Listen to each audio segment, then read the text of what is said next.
2022, a brand new book became super popular in the money category on Amazon right after it came out. It also got named the top money book of the year by Book Authority. The writer, Nick Molly, is a data scientist and the COO of a company that helps people with their money. In the book, he uses a lot of data and real-life proof to show readers the easiest way to make money grow. Here are the cool things the author discovered after studying for many years. 1. Most markets go up in the long run. Investing doesn't have to be complex, especially for small investors like us. It's not about having a fancy portfolio manager or timing the market perfectly. Instead, the key is to start early and stay invested for the long term. Let's take a closer look at the US stock market's journey from the 1920s to 2022.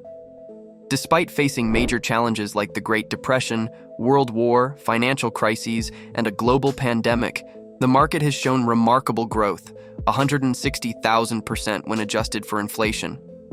In 1987, Betty invested $400, but the market crashed soon after, causing a 25% drop in her portfolio.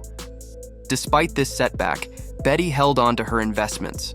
She faced more challenges, such as Saddam Hussein's invasion of Kuwait in 1990 and subsequent market declines. Each time Betty invested, something challenging happened, like Russia defaulting on its debts, the 9/11 attack, and the 2008 financial crisis. However, Betty's resilience paid off.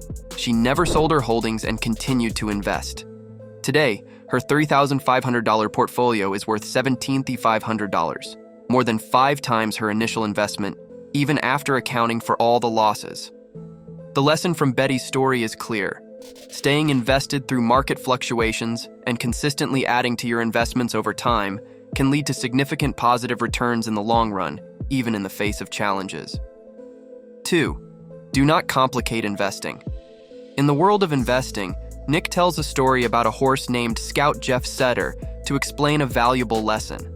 Jeff, a well-known figure in US horse racing, changed the game by helping trainers pick winning horses. He discovered that old methods, like looking at pedigree or nostril size, weren't reliable.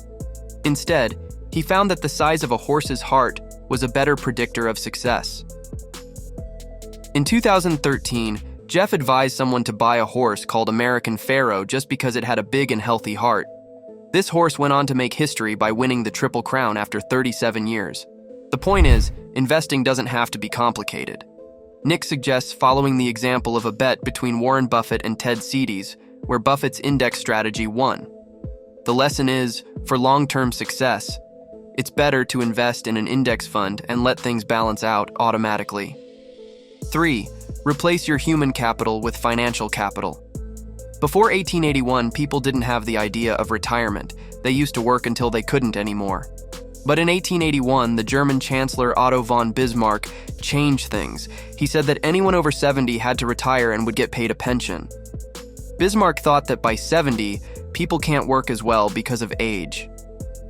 Since these individuals served the nation for 70 years, Bismarck believed the nation should take care of them.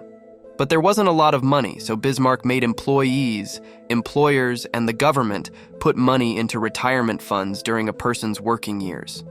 Other countries saw that Germans lived longer with this retirement idea, so they started doing the same thing. Now, retirement is a global thing. Even today, we follow this idea because we know we'll always need money to live, whether we're old or young. But as we get older, we won't be able to work as much. So, by saving and investing now, we can make sure we have enough money when we can't work hard anymore. 4. Create a portfolio. The book suggests a simple rule for people unsure about investing. Buy stocks for good times, buy bonds for peace of mind.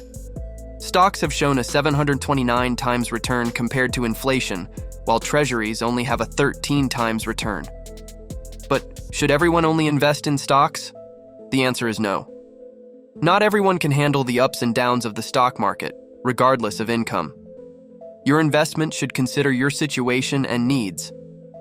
Life has different phases with various financial needs like buying a car, getting married, buying a home, education, or emergencies. If all your money is in stocks, you might struggle to meet these needs and end up in debt. Instead, try the common strategy of dollar-cost averaging. Invest the same amount in different markets like bonds, stocks, real estate, and gold. This way, you have a mix: money for now, high returns for the future, protection against inflation, and more. This strategy ensures your basic needs are met, no matter how the economy is doing. As you learn more about investing, you can adjust your portfolio based on your goals, risk tolerance, and available funds. 5. Debt is good if you use. Nick believes in helping smaller investors decide whether to take on debt or not. He suggests thinking like an owner and investing in assets that generate income, not those that drain your cash. Nick distinguishes between good and bad debt.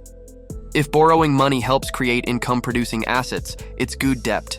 He encourages not missing out on investment opportunities just because you need to borrow. Nick highlights the benefits of debt, seizing investment chances, investing in larger opportunities like real estate, reducing tax liability, and having more money for a booming market with low fixed-rate debt. He advises using debt for assets that generate more income than expenses, including debt interest. Additionally, Nick challenges the idea of a home being an asset. He argues that true assets add money to your pocket, unlike a home that comes with expenses like repairs and property taxes, in addition to mortgage payments.